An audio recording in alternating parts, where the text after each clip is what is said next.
నమస్తే. శ్రీధర్ టీవీకి స్వాగతం. కల్వకుంట్ల కవిత అంటే బీఆర్ఎస్ నాయకురాలు కేసీఆర్ కూతురు. ఆమె రాసిన ఒక లేఖ ఆమె కేసీఆర్ కు అంటే తన తండ్రికి రాసిన లేఖ బయటకు వచ్చింది. అది ఎట్లా బయటకు వచ్చింది తెలియదు. ఆ లేఖ బయటకు రావడానికి 3 మార్గాలు ఉన్నాయి. ఒకటి, తానై తాను బయట పెట్టాలి. రెండోది, కేసీఆర్ బయట పెట్టాలి, ఎందుకంటే కేసీఆర్ కు వెళ్ళిన లేఖ కదా. మూడోది, వీరిద్దరూ కానట్టయితే ఆ ఉత్తరం ద్వారా లాభపడేవాళ్ళు, ఇంకెవరన్నా దొంగచాటుగా బయట పెట్టాలి. మొత్తం మీద మీడియాకు చేరింది ఆ లేఖ. 6 పేజీల లేఖ. ఆ లేఖలో ముందంతా కేసీఆర్ ను ప్రశంసిస్తూ ఉంది. అంటే 3-4 పాయింట్స్. బ్యాక్ డ్రాప్ ఏమిటంటే ఏప్రిల్ 21న వరంగల్లో బీఆర్ఎస్ సమావేశం జరిగింది. పెద్ద మహాసభ జరిగింది. చాలా మంది వచ్చారు.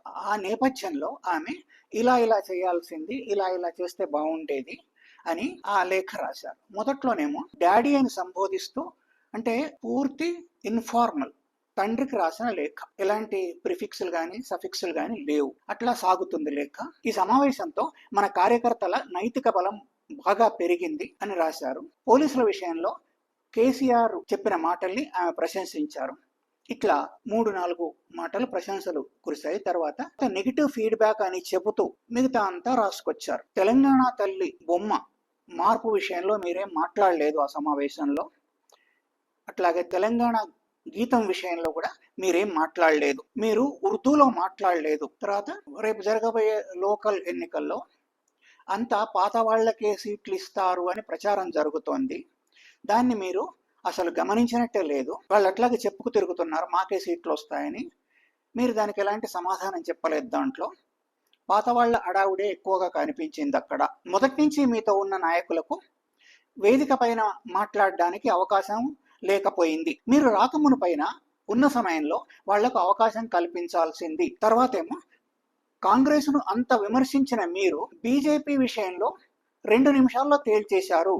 పెద్దగా కావలసినంతగా విమర్శించలేదు. క్యాడర్ ఏమనుకుంటుంది, మన పార్టీ అంటే బీఆర్ఎస్ బీజేపీలో కలవనుందా, బీజేపీతో కలిసి వెళ్ళనుందా అనుకుంటున్నారు. నాకు కూడా అట్లాగే అనిపించింది అంటే కవిత గారికి అని కూడా ఆమె ప్రశ్నించారు. మీరు బీజేపీని ఎక్కువ విమర్శించాల్సింది.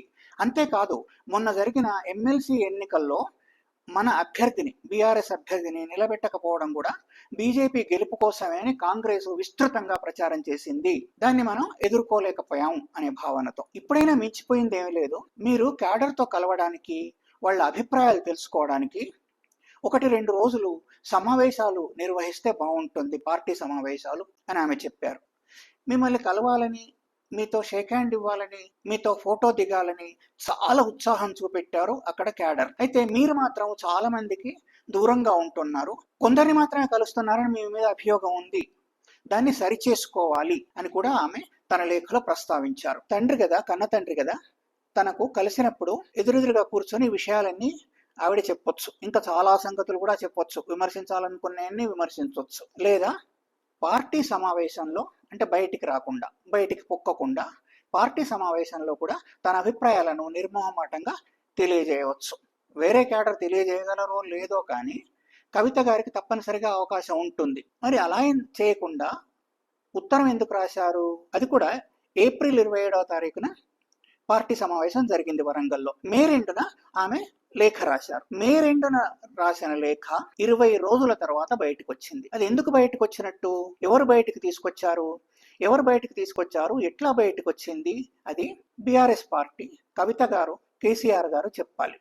లేకపోతే అటు క్యాడర్ కానీ, కింది తర నాయకులు కానీ అంతా రకరకాలుగా వాళ్ళ ఇష్టం వచ్చింది ఊహించుకోవడానికి అవకాశం ఇచ్చినట్టు అవుతుంది. కాంగ్రెస్ విమర్శించిన అన్ని విమర్శలు ఈ లేఖలో ఉన్నాయి కాబట్టి నేరుగా ఈ లేఖ కాంగ్రెస్ తల మీద పాలు పోసినట్టయింది. కాంగ్రెస్ కు 1000 ఏనుగుల బలం వస్తుంది ఈ లేఖతో. ఎందుకంటే వాళ్లే చెప్పారు, మేము చెప్తున్న మాటలు వాళ్లే చెప్పారు. చూడండి, అదిగో బీజేపీతో వెళ్ళనున్నారని కవిత గారే చెప్పారు, కవిత గారికే అనుమానం ఉంది అని ఇట్లా రకరకాలు. బీజేపీని విమర్శించలేదు, ఎమ్మెల్సీ ఎన్నికల్లో పోటీ కూడా పెట్టలేదు బీజేపీని గెలిపించడం కోసం అని కాంగ్రెస్ ఏవైతే మాటలు అంటున్నాయో ఆ మాటలే లేఖలో ఉన్నాయి. కాబట్టి కాంగ్రెస్ కు బలం చేకూరుతుంది. ఆమె బయట పెట్టినట్టయితే ఏ ఉద్దేశంతో బయట పెట్టారో, పార్టీలో లోపలి పరిస్థితి ఎట్లా ఉందో, లేదా మరెవరైనా కుట్రతో బయట పెట్టారో మీడియాకి ఇచ్చారు. మీడియా అంతా బయట పెట్టేసింది, చెప్పింది. ఆ లేఖ కూడా మీరు చూశారు. ఇలాంటి చాలా అనుమానాలు అక్కడ ఈ లేఖ మిగిల్చింది. ఈ లేఖ మిగిల్చిన అనుమానాలకు, సందేహాలకు అటు కవిత గారు గాని, కేసీఆర్ గాని, లేదా ఆ లేఖను ఎవరు బయట పెట్టారో వాళ్ళు గాని చెప్పాలి. వాళ్ళు ఎందుకు చెప్తారు? చెప్పరు కదా. వీళ్ళిద్దరి పైన బాధ్యత ఉంటుంది. లేకపోతే ఇలాంటి చాలా అనుమానాలు వస్తాయి. ఈ వీడియో శాంతం చూసినందుకు ధన్యవాదాలు. మన ఈ ఛానల్ను తప్పనిసరిగా సబ్స్క్రైబ్ చేయండి. మీకు ఈ వీడియో నచ్చినట్టయితే మిత్రులతో పంచుకోండి, లైక్ కూడా పెట్టండి, మీ అభిప్రాయాన్ని నిర్మోహమాటంగా రాయండి. అది నన్ను వెన్నుతట్టినట్టు ఉంటుంది. ధన్యవాదాలు.